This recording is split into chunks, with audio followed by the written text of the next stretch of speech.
Assalamualaikum warahmatullahi wabarakatuh. Pada pertemuan sebelumnya kita telah membahas mengenai hubungan antara susut tegangan terhadap panjang saluran dan beban, baik beban yang terdistribusi secara merata maupun beban yang bertambah secara linear.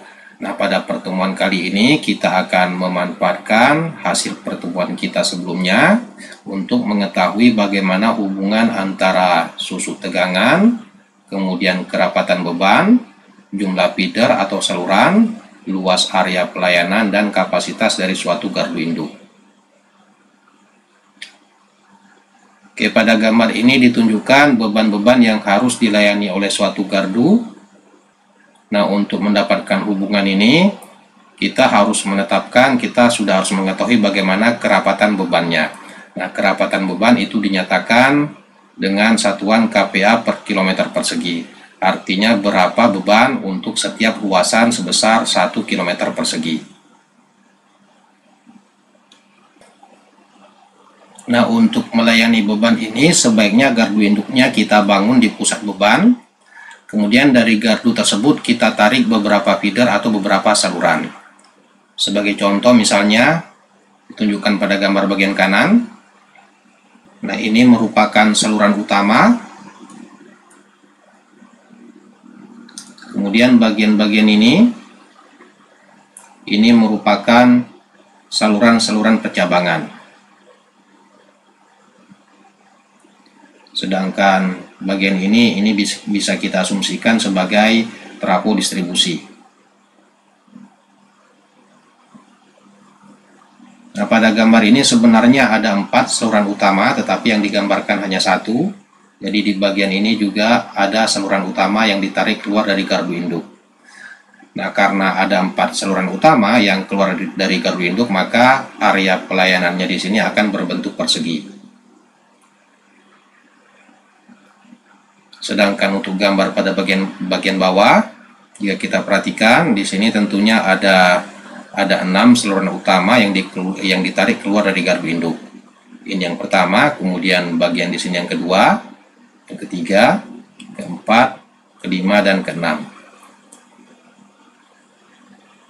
Jadi untuk gambar pada bagian ini luas area pelayanannya berkaitan dengan luas persegi 4, sedangkan untuk gambar ini luas area pelayanannya berkaitan dengan luas persegi 6. Nah, sesuai dengan hasil pada pertemuan kita sebelumnya, salah satu faktor yang harus kita perhatikan pada saluran distribusi berkaitan dengan tegangan beban. Jadi tegangan beban harus kita jaga agar nilainya tidak terlalu jauh berbeda dengan nilai nominalnya. Nah, agar tegangan beban tidak terlalu jauh berbeda dengan nilai nominalnya, maka drop tegangan atau susut tegangan pada saluran nilainya tidak boleh terlalu besar. Jika kita perhatikan untuk kedua gambar ini, drop tegangan pada saluran itu bisa kita bagi menjadi 2. Sebagai contoh misalnya dari titik A sampai dengan titik C, maka drop tegangannya adalah drop tegangan pada bagian AB ditambah dengan drop tegangan pada bagian BC.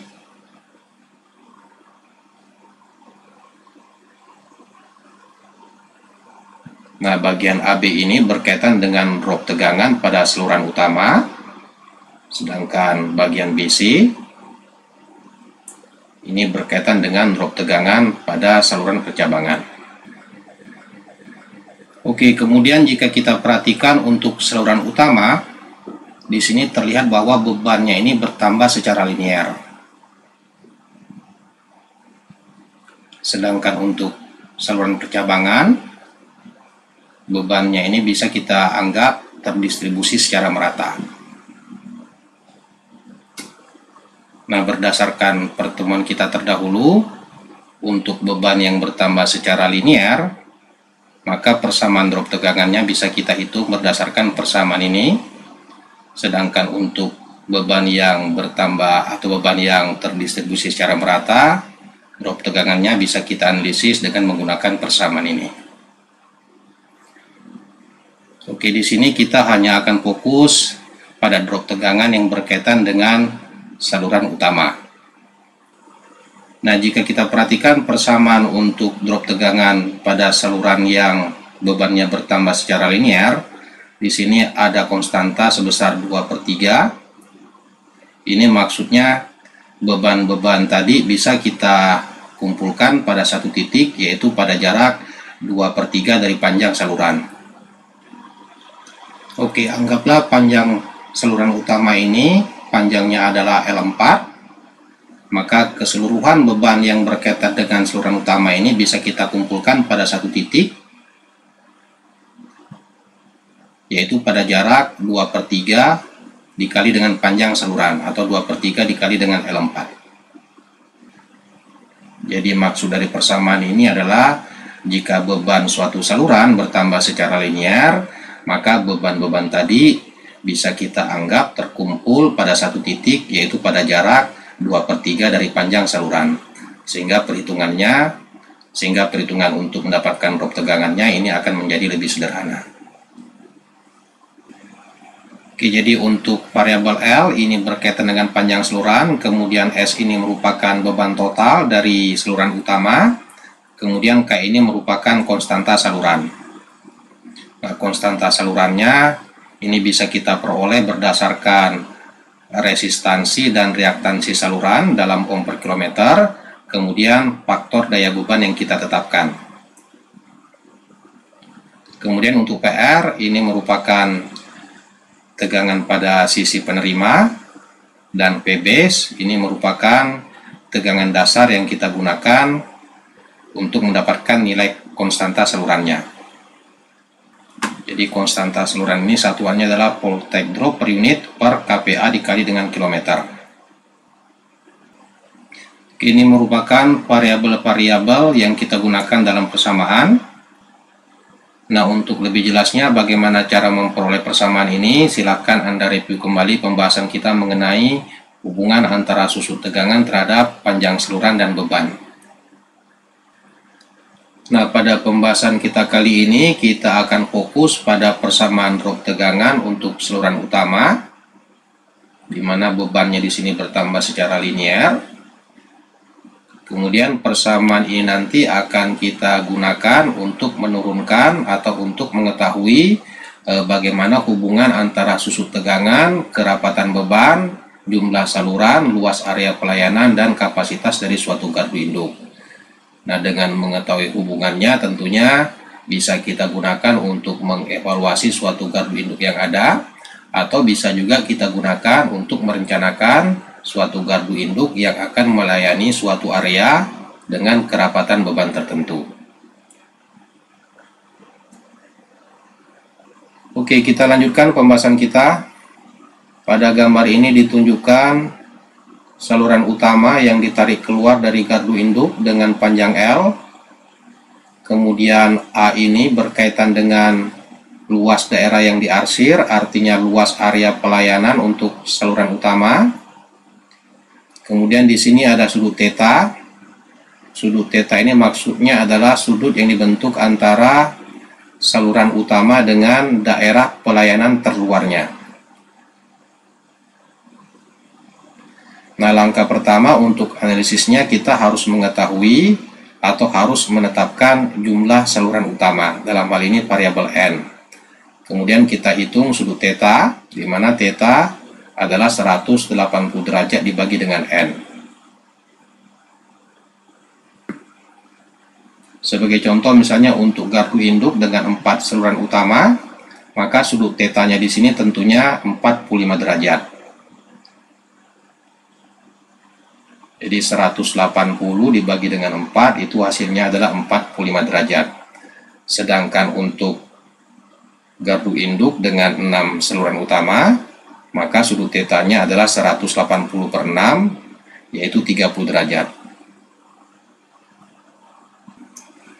Oke, kemudian anggaplah kerapatan bebannya itu sebesar D, kPa per kilometer persegi. Nah, berdasarkan kerapatan beban ini, kemudian panjang saluran dan sudut theta, tentunya kita bisa menganalisis untuk memperoleh berapa beban total yang harus dilayani oleh saluran utama ini. Kemudian berdasarkan beban total tadi, kita substitusi ke persamaan voltage drop atau susut tegangan pada saluran yang bebannya bertambah secara linear. Oke, untuk mendapatkan beban totalnya, langkah pertama kita hitung terlebih dahulu luas area pelayanan, dalam hal ini luas daerah A. Jika kita perhatikan, daerahnya ini berbentuk segitiga,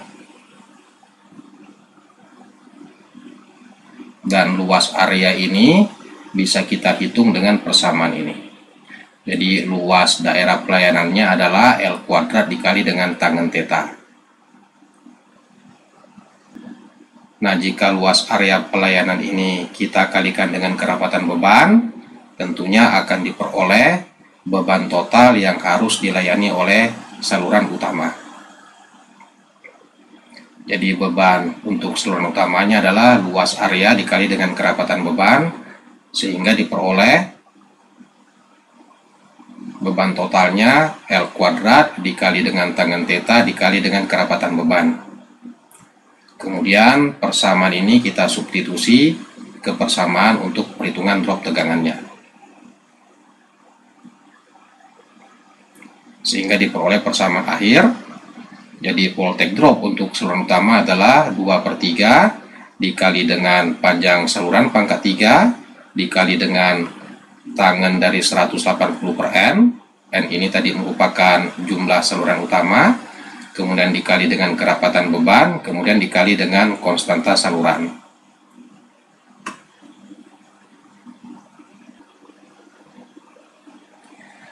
Oke, sebagai contoh misalnya untuk gardu induk dengan jumlah saluran utama sebanyak 4 buah.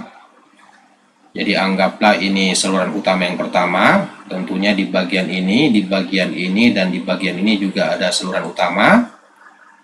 Maka persamaan tadi bisa kita sederhanakan dengan mensubstitusi nilai N4 ini pada persamaan ini.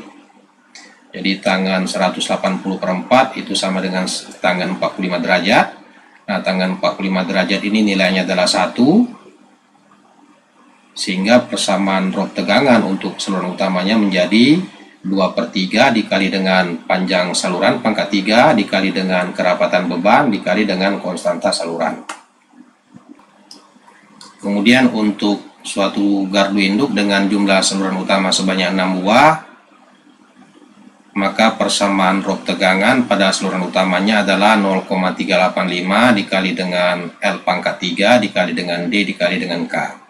Nah, 0,385 ini diperoleh dari tangan 180 per 6 dikali dengan 2/3. Oke, supaya lebih jelas pada bagian ini kita akan membahas contoh soal. Contoh yang pertama, suatu gardu induk melayani suatu lokasi dengan kerapatan beban sebesar 100 kPa per kilometer persegi. Kemudian faktor daya bebannya kita tetapkan, kita asumsikan sebesar 0,8. Jadi kerapatan beban pada area ini sebesar 100 kPa per kilometer persegi. Tegangan nominal saluran adalah 20 kP. Nah, 20 kP ini merupakan tegangan line ke line atau tegangan fasa ke fasa dengan frekuensi 50 Hz. Kemudian daerah pelayanannya berbentuk persegi. Jadi ini berbentuk persegi artinya ada 4 saluran utama. Ini saluran utama yang pertama, yang kedua, ketiga, dan keempat. Kemudian saluran utama menggunakan penghantar dengan KHA sebesar 455 ampere. Resistansinya sebesar 0,2162 ohm per kilometer. Dan reaktansinya sebesar 0,3305 ohm per kilometer. Nah, ingat sebenarnya parameter saluran, terutama reaktansi, ini sangat dipengaruhi oleh konfigurasi salurannya. Hanya saja di sini nilainya langsung kita berikan. Nah, yang diminta, yang pertama beban maksimum setiap saluran utama. Jadi beban yang bisa dilayani oleh setiap saluran utama. Kemudian kapasitas gardu induk. Jadi daya yang harus disediakan oleh gardu induk. Kemudian panjang setiap saluran utama, artinya jarak dari gardu induk sampai dengan ujung saluran utama. Kemudian luas area pelayanan. Nah, luas area pelayanannya tentunya berkaitan dengan luas daerah persegi 4 ini. Dan yang terakhir adalah susut tegangan pada saluran utama. Oke, kita analisis satu persatu. Yang pertama, beban maksimum setiap saluran utama. Nah, beban maksimum ini tentunya berkaitan dengan arus maksimum yang bisa mengalir melalui saluran utama. Dan arus maksimum ini tentunya berkaitan dengan kemampuan antar arus atau KHA dari salurannya. Nah, dengan menggunakan persamaan daya 3 fasa, jadi daya 3 fasa adalah akar 3 kali dengan tegangan line ke line dikali dengan arus. Nah, tegangan kita tadi, tegangan nominalnya adalah 20 kP, KHA pengantarnya adalah 455, jadi ini merupakan arus maksimum yang bisa mengalir melalui penghantar pada saluran utama, sehingga diperoleh daya yang bisa mengalir melalui saluran utama itu tidak boleh melebihi 15.761,66 kVA, atau ini sama dengan 15,76 MVA.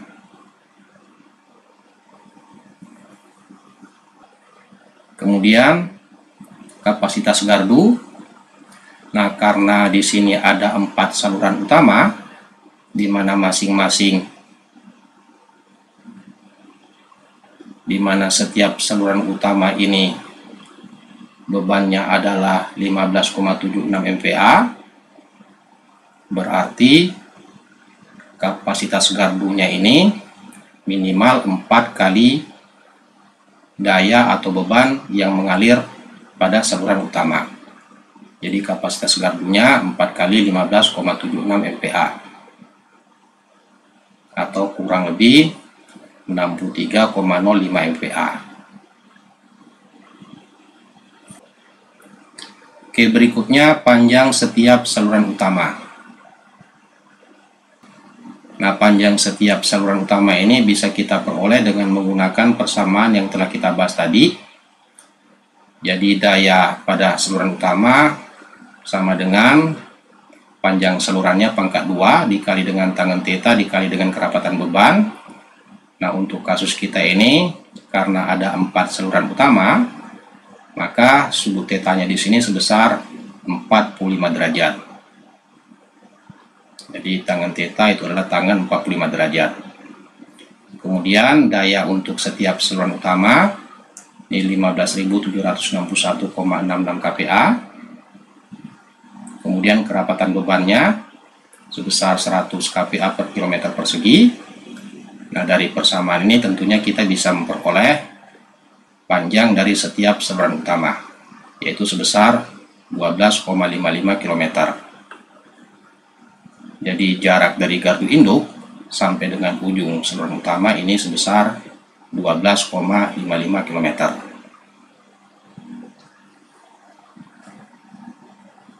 Oke, berikutnya luas area pelayanan. Nah, luas area pelayanan di sini tentunya berkaitan dengan luas daerah persegi ini. Oke, karena di sini panjang seluruhnya tadi adalah 12,55, berarti dari ujung ke ujung, dari titik ini sampai dengan titik ini, panjangnya adalah 2 kali 12,55. Demikian juga bagian ini panjangnya adalah 2 kali 12,55. Sehingga luas area pelayanannya tinggal kita kalikan, diperoleh hasil luas area pelayanannya kurang lebih 630 km persegi. Oke, jadi jika saluran utama ini kita bebani 100%, artinya arus yang mengalir sama dengan nilai KHA-nya, maka luas area pelayanannya adalah 630 km persegi. Oke, berikutnya susut tegangan pada saluran utama. Ini juga bisa kita peroleh dengan persamaan yang telah kita bahas tadi. Jadi untuk 4 buah saluran utama yang keluar dari gardu induk, voltage dropnya pada saluran utama adalah 2/3 kali dengan panjang saluran pangkat 3 dikali dengan kerapatan beban dikali dengan konstanta saluran. Nah, jika Anda perhatikan saluran yang kita gunakan di sini, ini sama seperti saluran yang telah kita bahas pada pertemuan sebelumnya. Dan di sana kita memperoleh bahwa nilai konstanta salurannya adalah 9,2815 kali dengan 10 pangkat min 7 volt take drop per unit per kPa kali dengan kilometer. Jadi untuk hal ini silakan Anda lihat contoh soal pada pokok bahasan sebelumnya.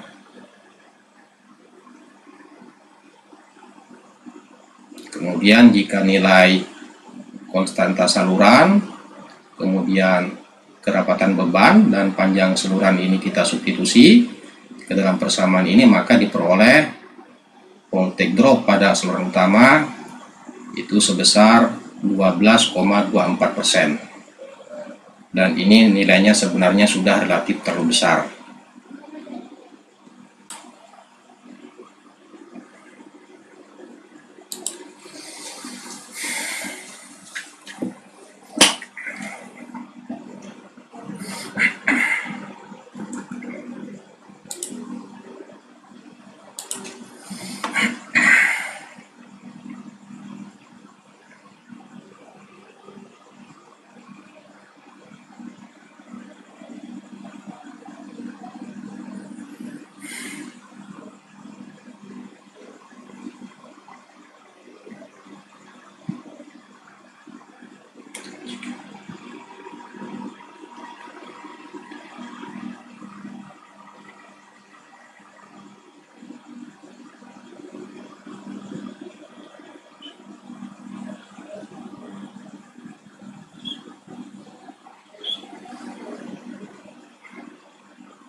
Nah, dari hasil ini tentunya kita bisa memperkirakan tegangan pada ujung saluran.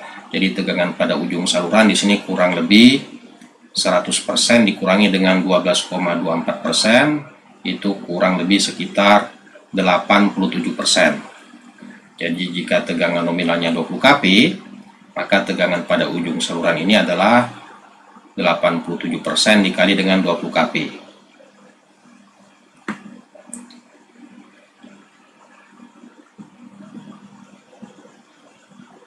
Nah, tentunya hal ini tidak dikehendaki karena beban-beban listrik umumnya membutuhkan daya yang tidak terlalu jauh berbeda dengan nilai nominalnya agar bisa bekerja sesuai dengan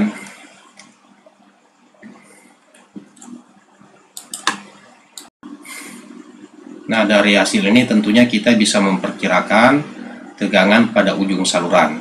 Jadi tegangan pada ujung saluran di sini kurang lebih 100% dikurangi dengan 12,24%, itu kurang lebih sekitar 87%.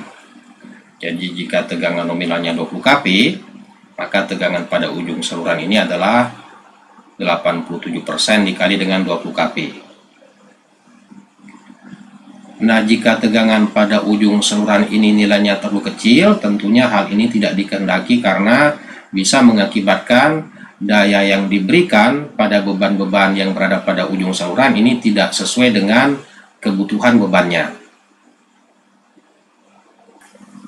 Ingat, agar daya beban yang diminta sesuai dengan yang diberikan, maka tegangannya juga harus sesuai dengan tegangan nominal beban. Nah, untuk mengantisipasinya atau agar tegangan pada ujung beban ini tidak terlalu jauh berbeda dengan nilai nominalnya, tentunya tegangan kirim dari gardu induk harus dinaikkan. Jadi pada kasus kita ini, agar tegangan pada ujung saluran sama dengan nilai nominalnya, maka tegangan kirim pada gardu induk ini harus dinaikkan sebesar 12,24% dari nilai nominalnya. Nah, jika Anda perhatikan di sini ada beban-beban yang lokasinya dekat dengan gardu induk. Nah, tentunya beban-beban ini juga harus diperhatikan jika tegangan pada gardu induk ini kita naikkan. Jadi kenaikan tegangan pada gardu induk ini tidak boleh menyebabkan tegangan pada beban-beban yang lokasinya dekat dengan gardu induk tegangannya melebihi batas maksimum yang diizinkan. Oke, jadi untuk kasus kita ini voltage drop pada saluran utamanya nilainya sudah relatif cukup besar, lebih dari 10%. Nah, tentunya hal ini tidak dikehendaki. Nah, jika ternyata akan dikurangi, tentunya hal ini akan mengakibatkan panjang saluran utamanya lebih kecil dari 12,55 km. Oke, kita lanjut ke contoh berikutnya. Nah, contoh ini masih berkaitan dengan contoh pertama. Jadi di sini diminta susut tegangan pada saluran utama ini tidak boleh melebihi 5%. Oke, yang pertama kita akan analisis bagaimana panjang saluran utama, kemudian beban setiap saluran, kemudian kapasitas gardu, kemudian persentase pembebanan arus pada penghantar, dan luas area pelayanannya.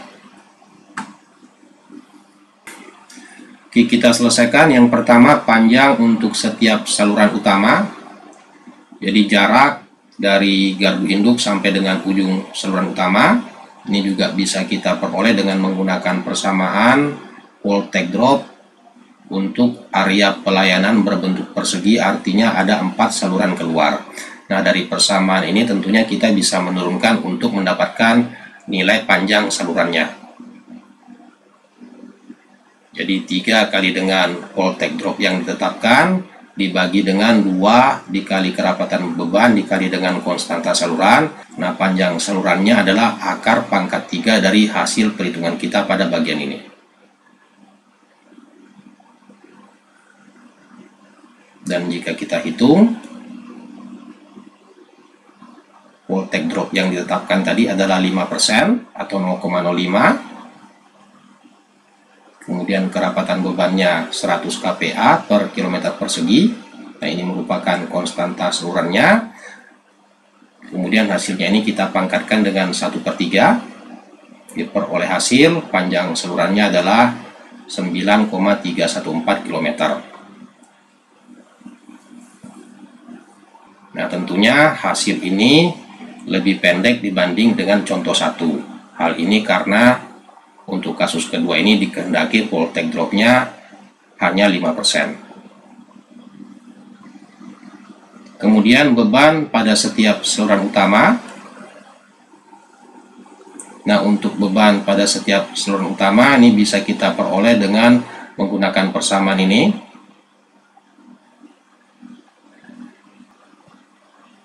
Jadi beban yang harus dilayani oleh setiap saluran utama adalah panjang salurannya pangkat 2 dikali dengan tangen theta. Nah, ini tetanya tadi adalah 45 derajat. Kemudian dikali dengan kerapatan beban. Sehingga diperoleh hasil beban yang dialirkan oleh setiap saluran utama adalah 8.675,52 kPa.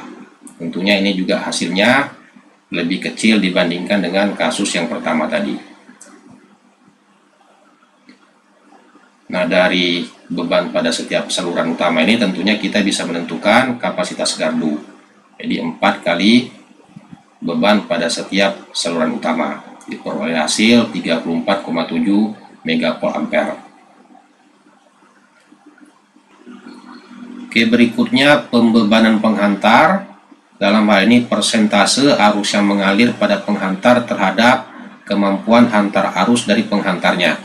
Nah, hal ini bisa kita analisis berdasarkan daya yang mengalir pada setiap saluran dan tegangan nominal dari salurannya. Jadi dengan menggunakan persamaan daya, S sama dengan akar 3 kali dengan tegangan line ke line dikali dengan arus.